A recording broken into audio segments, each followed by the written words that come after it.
Jadi pernah itu apa? Pernah. Oh, bener. I've gotta do so I'm not crying.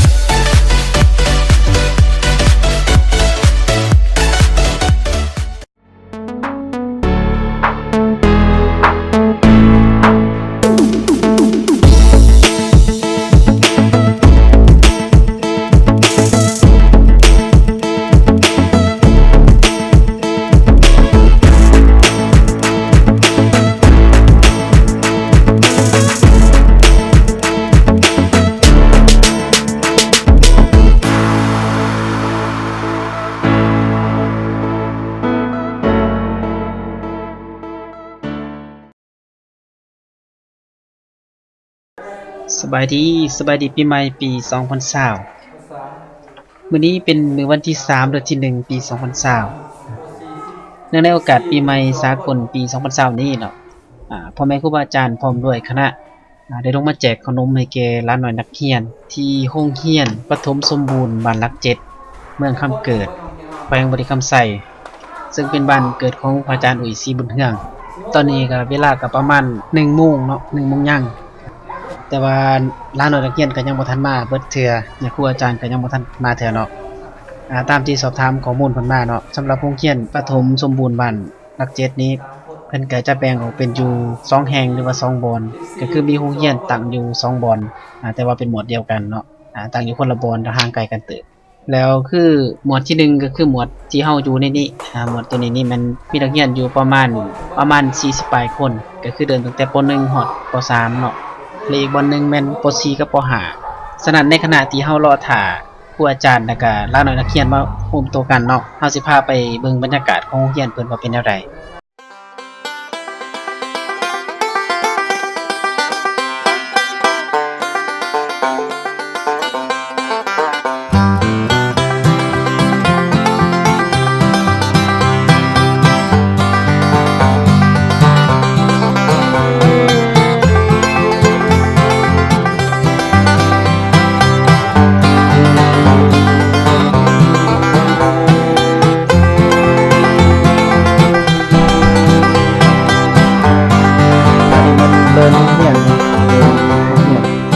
ก็จะบ่เป็นเดินปานใดเพราะว่ามันอยู่เทิงตีนผู้สูงจะบ่ค่อยมีเดินปานใดมีแต่บอนนักเรียนที่เป็นอาคารเรียนเท่านั้นเนาะเดินก็สิยาวประมาณบ่เป็นเดินนะเป็นโน่นลงข่อยซะลักษณะแบบนี้ได้เนาะทางข้างหลังก็จะเป็นข่อยขึ้นเป็นโน่นขึ้นอันนี้ก็แม่นบอนเด่นของนักเรียนหน่อยบอลนางเด่นกับบอลเด่นสังเกตดูว่ามันก็จะเก่าแห้งเนาะเขาเมียงแล้วก็มีเสี่ยงต่อการบาดเจ็บได้นี่เป็นอุบัติเหตุที่หลาย10 ปีนะเนาะ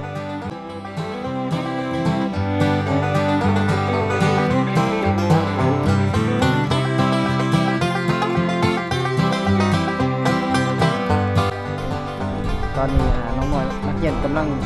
ตีแปลงเขาของเรียนกำลังสีเรียนแถวกันเนาะรักษาระเบียบเก่าอยู่เนาะแต่สมัยที่เขาเรียนอยู่ป .1 เดี๋ยวเรียนอยู่ประถมก็จะได้จัดแถวแล้วก็นับจำนวนพ้นก่อนก็จะเข้าของเรียนคือกันเนาะ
ใจว่าจะกินขนม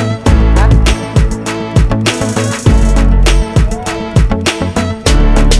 แต่ละคนกำลังดีใจเนาะกำลังเรียนแถวเบิ่งสีหน้าแต่ละคนก็สิดีใจจะกินขนม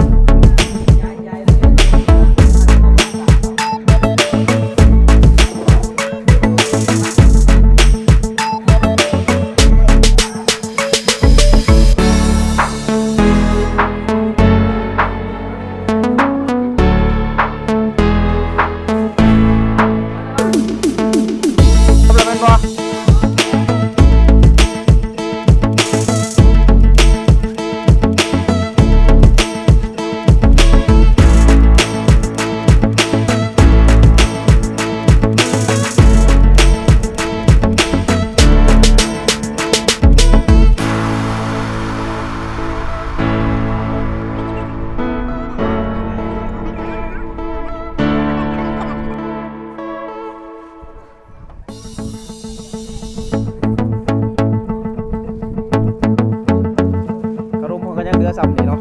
สิพ่อกันวันนี้นะ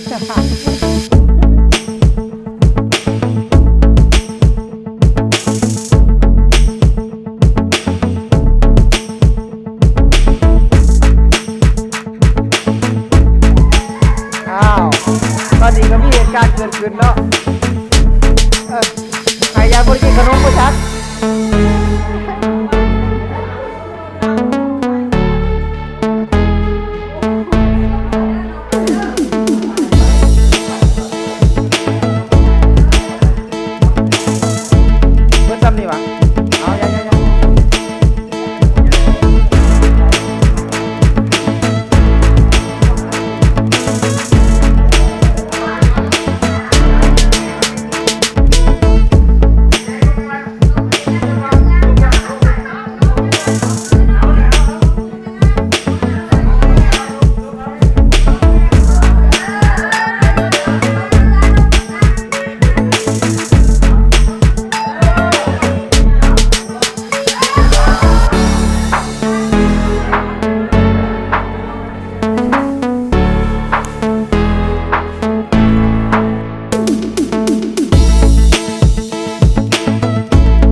สีเมื่อเกิน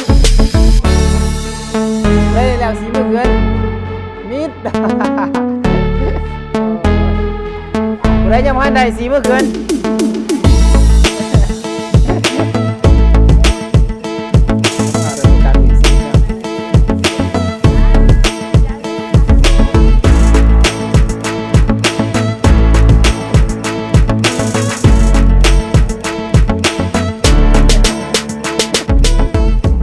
สำหรับกิจกรรมเฮามื้อนี้ก็สิสิ้นสุดลงเพียงเท่านี้เนาะในการแจกขนมให้แก่น้องนักเรียนโรงเรียนประถมหลัก7ขอขอบใจมันทุกคนที่เข้ามาเบิ่งคลิปวิดีโอนี้เนาะถ้าว่าในวิดีโอนี้สื่อให้ทุกคนเห็นในอะไรที่มันบ่เหมาะบ่ควรก็ขอโทษขออภัยเนาะถ้าว่าวิดีโอนี้เป็นสื่อในการเสริมสร้างในการเป็นแบบอย่างที่ดีให้แก่ทุกๆคนก็สามารถกดไลค์กดแชร์ได้เนาะ